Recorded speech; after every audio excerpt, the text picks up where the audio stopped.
Hoy, con mucha alegría, doy inicio a un nuevo libro de la Biblia, un libro que lleva el nombre, a diferencia de los que ya hemos meditado y reflexionado, el nombre de una persona. Es el primero de los libros del Antiguo Testamento que trae el nombre de una persona. Y la persona de Josué, de lo que pude leer de este libro y conocer, la pronunciación de Josué o su significado es muy parecido al de Jesús. Por lo tanto, quiere decir que el libro de Josué tiene en sí mismo una analogía importante con nuestro Salvador, no solamente a nivel de nombre, sino también de significado, porque Josué es el que lleva a cabo el plan de salvación de este pueblo que fue liberado de la esclavitud de Egipto en los tiempos de Moisés. Josué es un libro de conquistas. Llegan a la tierra prometida y se generan constantes batallas, distribución de tierras, clasificación de las tribus, reafirmar las promesas hechas a Moisés y a la ley que Dios les había dado durante su caminar por el desierto. En este sentido, con esta reflexión de hoy, vamos a dar también un aspecto introductorio importante que bueno, seguramente tendremos la oportunidad en otros momentos también de retomar, de algo que no deja de ser poca cosa a la hora de hablar de Dios. Porque cuando nosotros hablamos de Dios, hablamos de atributos muy importantes. Decirle todopoderoso no es cualquier cosa, porque el todopoderoso significa que para él nada es imposible, o sea, todo lo puede. Hay personas que pueden ser muy poderosas por temas físicos, por temas intelectuales, pueden tener un poder muy importante, pero siempre regidos o limitados por las leyes naturales que nos rigen a todos. Por ejemplo, el ser humano ha logrado, en cierta forma, construir artefactos capaces de desafiar la ley de la gravedad, como por ejemplo los aviones, los helicópteros, pero eso no quiere decir que estos artefactos sin el debido combustible y sin la debida energía puedan estar eternamente en el cielo. Y por supuesto tienen una limitante, lo que un avión no puede traspasar la atmósfera y llegar al espacio. Para eso están las otras naves espaciales con condiciones distintas. Entonces, ciertamente el hombre ha aprendido a, por ejemplo, estar debajo del agua con instrumentos de buceo, máscaras de oxígeno, respiradores artificiales, pero eso no significa que nosotros, por leyes naturales, pues podamos constantemente vivir debajo del agua para siempre, porque todos nuestros procesos naturales biológicos, como el respirar, el comer, nuestras necesidades fisiológicas básicas, eh, requieren un elemento adaptativo muy importante. Pero estas limitantes que acabo de mencionar, por citar algunas, seguramente habrá otras más gráficas, no aplican para Dios. Dios está fuera de toda la comprensión y todo lo que la ley natural pueda limitar. O sea, Dios forma parte de nuestra creación porque Él la creó. O sea, se puede hacer parte de nuestra creación, pero puede estar por encima de ella. Es algo así como pensarse en realidades o planos existenciales diferentes que no niegan nuestra naturaleza y lo que nosotros percibimos, pero también tenemos que destacar que no quiere decir que aquello que no percibamos no exista.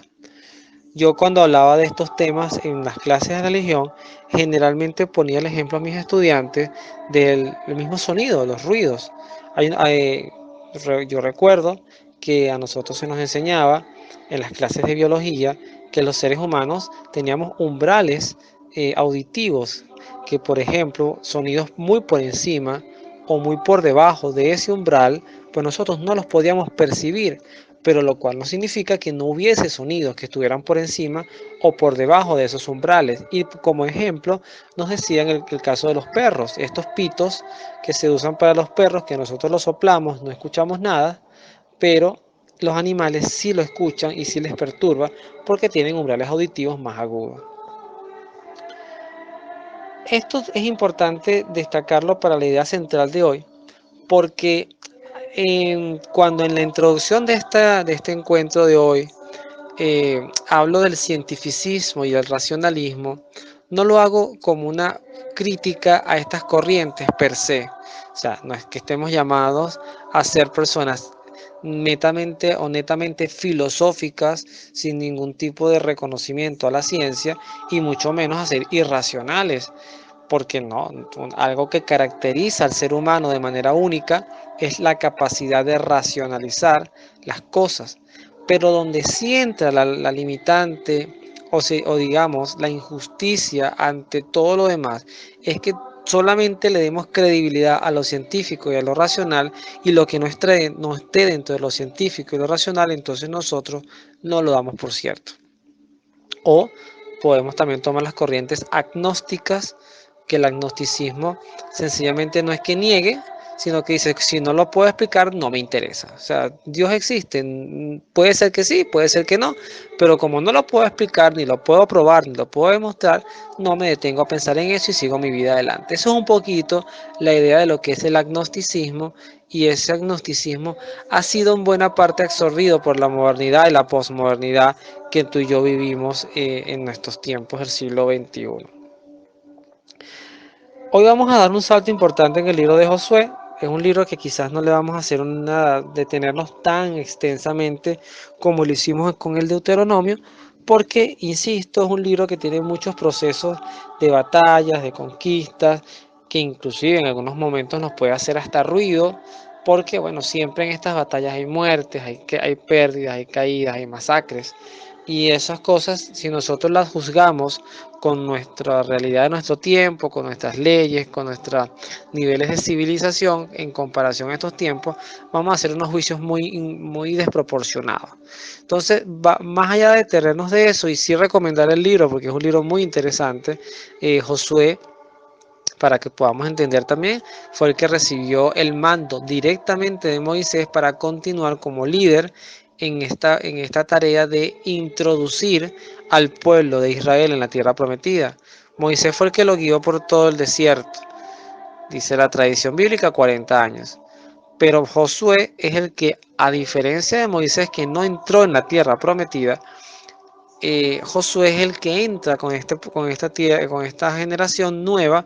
Era una generación nueva y conquista, y a la vez distribuye, y a la vez determina leyes, y a la vez abre procesos de identidad como nación, como sociedad hebrea, que ahora se constituye en una tierra que no estaba vacía, que estaba habitada, y que al estar habitada, pues obviamente por las realidades de esos tiempos necesitaba ser conquistada. Así sencillamente era como se movían los tiempos. O sea, de hecho ustedes se dan cuenta en toda la historia bíblica que eran conquistas tras conquistas, es decir, o te conquistaba yo o tú me conquistabas a mí.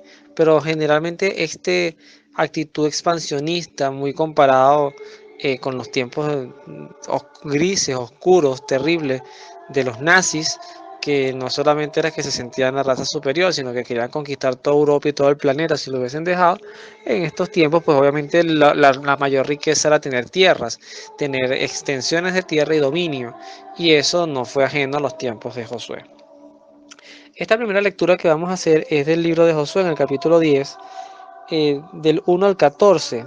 Si bien se puede ver un poco extensa, voy a tratar de irla haciendo un poco más corta desde el punto de vista explicativo, para que podamos luego centrarnos en lo que en realidad quiero llegar a detenerme, que más allá de la historia es el evento que ocurrió casi al final de ella.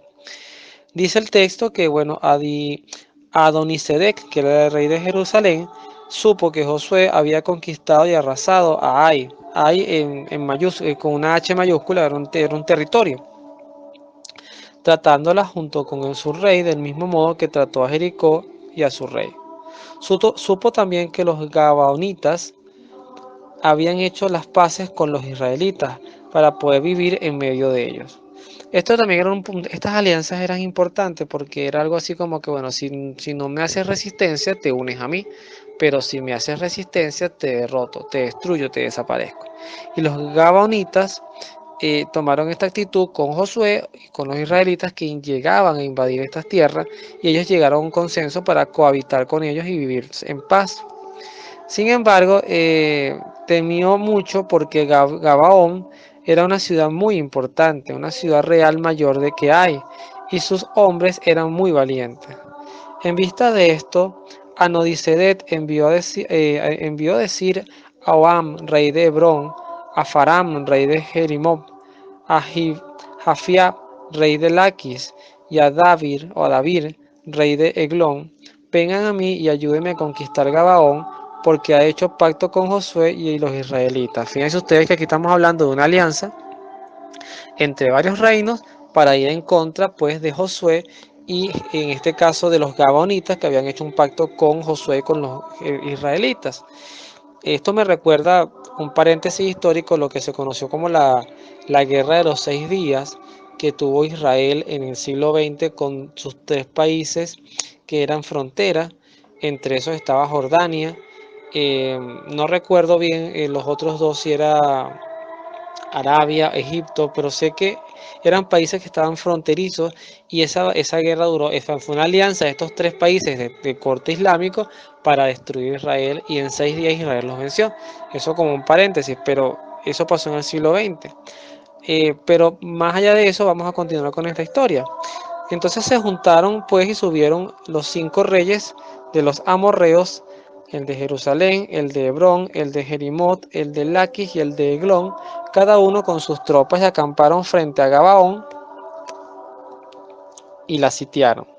Los gabonitas mandaron a decir a Josué en el campamento de Gilgal: no nos dejes solos, sino que vengan hasta nosotros y ayúdanos, pues todos los reyes amorreos que habitan en la montaña se unieron en contra nuestra. Josué salió en medio del Gilgal con todos sus hombres valientes y guerreros. Entonces Yahvé dijo a Josué: no los temas, porque los he puesto en tus manos y ninguno de ellos se podrá resistir. Josué subió a Gilgal, caminó toda la noche y cayó por sorpresa sobre los amorreos. Yahvé los derrotó. Los israelitas reportaron una gran victoria en Gabaón y los persiguieron por la subida a Betorón hasta llegar a Secá y a Maquedá.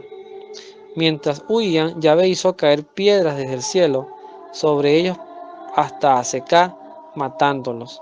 Y fueron más los que perecieron por la granizada que los muertos por la espada de los israelitas. Aquel día en que Yahvé le entregó a los amorreos, Josué se dirigió a Yahvé y dijo a la vista de todo Israel: detente, sol, en Gabaón, y tú, luna, en el valle de Ayalón. Y esta es la parte que quiero destacar de esta lectura. Y el sol se detuvo y la luna se paró hasta que el pueblo hubo tomado desquite de sus enemigos. Así está escrito en el libro del justo. El sol se detuvo en medio del cielo y no se apresuró a ponerse casi un día entero. No hubo día igual ni antes ni después en que Yahvé haya obedecido una orden de un hombre. Es que Yahvé peleaba por Israel. Palabra de Dios, te alabamos, Señor. El detalle que yo quiero destacar acá, ya se pueden haber dado cuenta, tiene que ver con este milagro del sol. Lo vamos a llamar milagro del sol, ese nombre para los que tengan ascendencia portuguesa, pues sabrán que cuando me refiero al milagro del sol, en Fátima en el año 1917, en la aparición, en su última aparición, la del 13 de octubre, donde la Virgen prometió un milagro, hubo un milagro del sol, donde el sol bailó, se acercó, se apartó y de hecho con gran cantidad de testigos. Era un día sumamente lluvioso. Y después de este milagro, sobre todo cuando el sol tuvo ese acercamiento que la gente se asustó muchísimo, pues la tierra estaba totalmente seca al instante. Esto quiere decir que nuestro Señor no es que juegue con la naturaleza, porque no es el sentido de Dios. Dios no es un Dios burlón, pero sí quiere decir que toda la naturaleza se rinde a su creador. Y eso es bien bonito e importante tenerlo presente, porque Hay personas que dicen que hubo un terremoto en tal sitio, hubo un tsunami en el otro sitio, eso fue un castigo de Dios. Más allá de verlo con ese análisis que a veces puede ser bastante injusto, porque bueno, lamentablemente nuestro planeta tiene desequilibrios y eso no es secreto. Desequilibrio desde el punto de vista geográfico, geológico, donde por ejemplo la Tierra se mueve, hay fracturas, hay lugares donde hay lo que se le conoce como fallas, donde con cada cierto tiempo hay temblores, hay países que son extremadamente sísmicos, como por ejemplo Chile, Indonesia, que prácticamente todos los años y en el mes de enero hay un terremoto por estas tierras y de consideraciones importantes, de magnitud importante. Los tsunamis, los huracanes en agosto, julio, agosto, época de tormenta. O sea, es un planeta que constantemente tiene estos procesos, yo no sé si llamarlos de depuración, de sacudida, pero porque el creador lo ha hecho así y porque el creador lo permite así. El gran error de la humanidad es creerse dueño y señor de este planeta, porque eso sí es lo que puede trastocar el sentido propio de la existencia humana. Nosotros no somos dueños en absoluto de la creación, somos usuarios de ella, somos inquilinos de ella. Se nos ha alquilado una viña para que la trabajemos, pero no para que nos apoderemos de ella. Y nuestro planeta está muy sentido desde el punto de vista natural precisamente por eso, porque el ser humano ha tenido más una actitud de explotación a la naturaleza que de cuidado y de disfrute de la misma. Pero bueno, aquí vemos la figura de un Dios que dice la lectura del mandato de Josué, pero bueno, Josué supo a quién clamar. La fe, como nos decía Jesucristo, mueve montaña y sin duda Josué era un hombre de fe, aparte que tuvo que haber visto muchos prodigios en el desierto, que no fueron poca cosa, desde la apertura del mar rojo, en donde pasó el pueblo de Israel, hasta la caída del maná, aquella piedra donde se brotó agua cuando Moisés le dio con su báculo, las tablas de la ley, el arca, todas estas cosas, o la tienda, mejor dicho, porque en ese momento no había arca, sino la tienda de citas, donde era trasladada el arca, las tablas de la ley. O sea, Josué fue un hombre que vio muchos prodigios y sin duda sentía, bendito sea por siempre quienes tuvieron esa dicha, pudieron conocer el rostro del Dios poderoso. O sea, en el Antiguo Testamento se centra mucho en la mirada del Dios del poder, el Dios que ganaba batallas por su pueblo, el Dios que corregía, el Dios que hacía fenómenos como esta lectura también dice, por ejemplo, hizo caer piedras del cielo y mató un gentío en la batalla, más murieron por las piedras que por la tierra, que por la espada. Era un Dios que hacía presencia y gala de su poder. En el Nuevo Testamento, a través de Jesucristo, el poder no desaparece. Y esto por eso es que el enlace que vamos a ver ahorita está tomado del Evangelio de San Mateo, en el capítulo número 8, versículos 23 al 27, son los versículos. Pero el rostro que más vemos en los evangelios de Dios es el rostro misericordioso, sin duda alguna, sin duda. El Jesús del perdón, el Jesús que sana, que atiende al pobre, que trae un mensaje de salvación, de conversión. Pero no deja de aparecer el poder de Dios. Y por eso el poder que vamos a leer hoy, que es una lectura mucho más corta, está centrada en también la naturaleza. Jesús calma la tempestad, es el título. Y dice así: Jesús subió a la barca con sus discípulos, quienes le seguían. Se levantó una tormenta muy violenta en el lago, con olas que cubrían la barca, pero él dormía. Los discípulos se acercaron y los despertaron diciendo: Señor, sálvanos, que estamos perdidos. Pero él les dijo: qué miedosos son ustedes, qué poca fe tienen. Entonces se levantó, dio una orden al viento y al mar, y todo volvió a la más completa calma. Grande fue el asombro. Aquellos hombres decían: ¿quién es este que hasta los vientos y el mar le obedecen? Palabra del Señor, gloria a ti, Señor Jesús. Yo recuerdo cuando yo era niño, que jugaba con mis vecinos y mi hermano. Nosotros teníamos un edificio donde había un patio y bueno, para nosotros una de las grandes disfrutes era bajar ese patio a jugar pelota, y después cuando fuimos adultos jugábamos dominó, nos reuníamos. Pero en la época de niños lo usábamos mucho para eso, para jugar pelota, para compartir entre amigos. Y una de las grandes tragedias que a nosotros nos pasaba cuando nos daban permiso, porque en esas épocas había que pedir permiso y a veces nos decían que no. Y si era no, pues bueno, aunque uno insistiera un poquito, si él no se mantenía, pues no bajábamos. Hoy los muchachos más que ir a pedir permiso informan, pero en mi época sí se pedía permiso. Cuando lograbas tener el permiso y bajabas y estaba lloviendo, era un trauma porque entonces tú no podías jugar hasta que se secara el piso, no hasta que escampara, sino hasta que se secara el piso. Y tristemente lo digo con, bueno, con mucha vergüenza, porque estas cosas parecieran tontas, cosas de muchachos, pero no dejan de tener su importancia. Eh, Nosotros agarrábamos tijeras y las abríamos como un acto de cábala, de superstición, porque se nos había dicho que con las tijeras abiertas espantábamos la lluvia. Y la lluvia duraba igual lo que tenía que durar. No recuerdo nunca que abriendo la tijera la lluvia se disipara inmediatamente, ni que el piso se secara. El piso había que secarlo. A veces nos poníamos nosotros con cepillos a darle, porque nuestro deseo de jugar era mayor que cualquier cosa. Pero ahí construíamos dioses a la necesidad. Necesitábamos jugar y la solución no era rezar un Padre Nuestro, era buscarnos un Dios en base a algún ritual que nosotros sintiéramos y viéramos que estábamos haciendo algo productivo para lograr que la lluvia cesara. Quizás Cristo no nos hubiese ayudado en ese momento para que se fuese la lluvia, porque la lluvia también es necesaria. La lluvia es necesaria, tan necesaria como es el sol, como es muchos procesos de nuestra naturaleza para la vida. Por eso es que Dios no atiende caprichos, sino que atiende necesidades globales. Y la necesidad global que tiene el mundo es la conversión y el encontrarse con Él.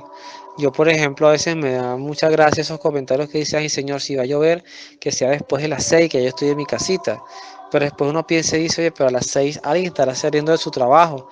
Y alguien, por ejemplo, que salga de su trabajo a las 6 y viva en Caracas, perdón, trabaja en Caracas y viva en Santa Teresa, en los Valles del Tuy, pues imagínense lo traumático que puede ser una lluvia para él. Entonces, ¿qué haría que Dios me atienda mi necesidad a mí por encima de la necesidad del otro que también pedirá lo mismo? Es una situación muy compleja. Entonces, es lo mejor que ha hecho Dios para el hombre es entender que así como nos hizo libres a nosotros, también la naturaleza cumple un ritmo, así como el relojero que una vez que tiene todas las piezas engranadas, coloca la pila y aquello empieza a rodar solo, aquello empieza a funcionar solo, la naturaleza funciona así, y cuando hay desviaciones, alteraciones climáticas, generalmente responden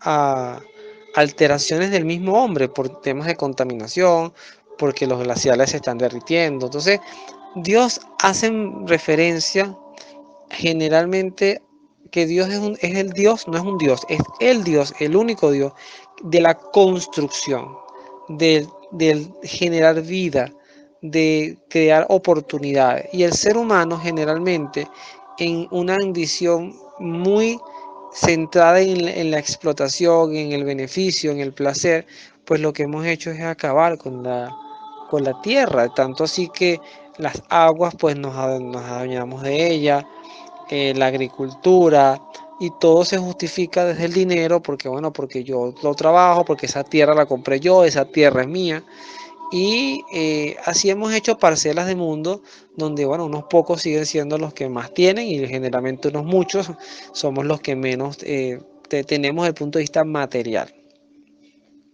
Pero el punto no es hablar de eso, el punto es hablar de que para Dios el poder está allí. Y tenemos que tener cuidado con ese excesivo racionalismo de que, bueno, que no fue que Jesucristo multiplicó los panes, sino que Él tocó el corazón de las personas y cada quien compartió lo que traía. No, porque la multiplicación de los panes en actitud de milagro no tiene ninguna diferencia con esto que acabo de leer de la tormenta.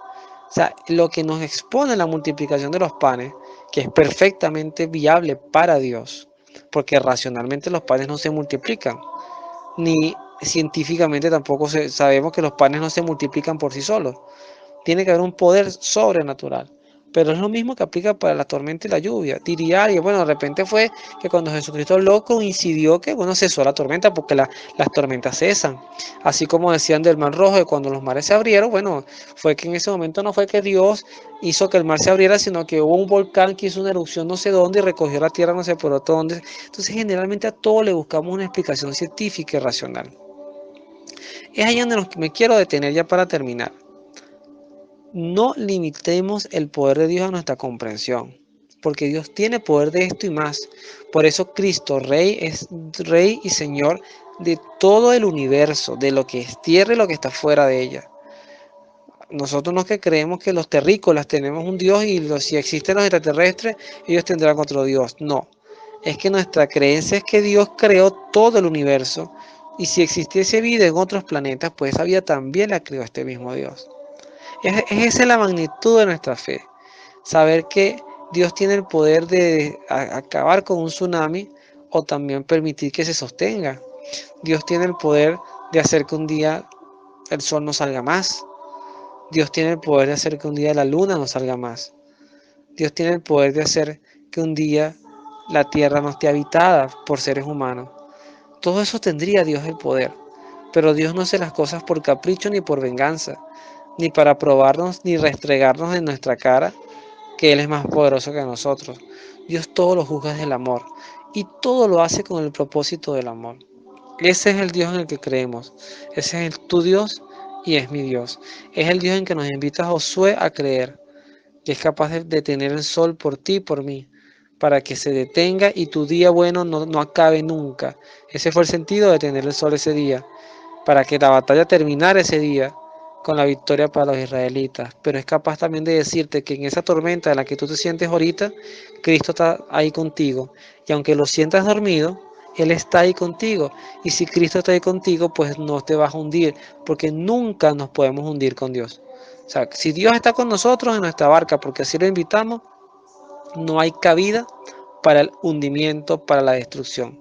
Siempre habrá espacio para la salvación, para la fortaleza en la fe y para que venga lo que venga de la humanidad y del mundo, de las circunstancias, salgamos siempre con la corona del triunfo, que es la corona de la eternidad, es la corona de la vida eterna, la corona que nunca se marchita. Que Dios los bendiga, nos vemos en la oración.